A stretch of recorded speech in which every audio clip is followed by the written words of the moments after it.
100 tahun Liga Bangsa-Bangsa mendirikan negara Yahudi. Pada 24 Juli 1922, cikal bakal Perserikatan Bangsa-Bangsa yang saat itu bernama Liga Bangsa-Bangsa menyetujui usulan Deklarasi Balfour dan melahirkan 3 keputusan penting bagi orang Yahudi.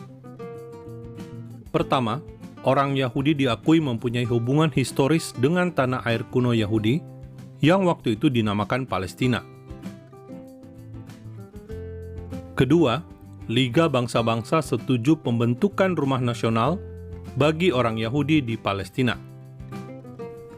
Ketiga, mandat untuk Palestina berada di bawah naungan Inggris Raya yang akan menjamin pendirian rumah nasional Yahudi dan pengembangan lembaga pemerintahan sendiri. Mungkin Anda bertanya, jika ini rumah untuk orang Yahudi, mengapa wilayah tanah air Yahudi namanya Palestina? Jawabannya mudah. Nama Palestina ditetapkan oleh Kaisar Romawi Hadrian pada tahun 135 Masehi. Hadrian mengganti nama Yudea menjadi Palestina karena orang Yahudi memberontak melawan Romawi. Akibatnya, sejarah lebih banyak menggunakan sebutan Palestina daripada Yudea, bahkan termasuk dalam peta di Alkitab. Perubahan nama juga dialami Indonesia. Di masa Belanda, nama Hindia Belanda lebih dikenal daripada Nusantara atau Indonesia. Masalahnya, Inggris gagal menjalankan keputusan Liga Bangsa-Bangsa tersebut. Pada April 1947, Inggris malah meminta kepada Sidang Umum PBB untuk memutuskan persoalan Palestina yang berakibat pembagian Palestina menjadi Yahudi Palestina dan Arab Palestina. Namun, orang Yahudi tetap menerima keputusan PBB tersebut karena impian ribuan tahun bangsa Yahudi bisa terwujud. Orang Yahudi bisa hidup kembali di atas tanah air mereka, Israel. Jika saja keputusan Liga Bangsa-Bangsa 24 Juli 1924 segera diwujudkan oleh Inggris, maka negara Israel sudah berdiri sebelum 1948.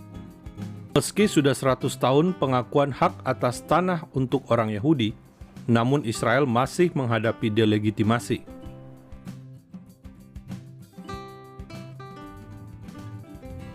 "100 years ago, the 51 members of the League of Nations unanimously approved the mandate for Palestine, whose preamble declared that," and I quote, "recognition has been given to the historical connection of the Jewish people with Palestine and to the grounds for reconstituting their national home in that country.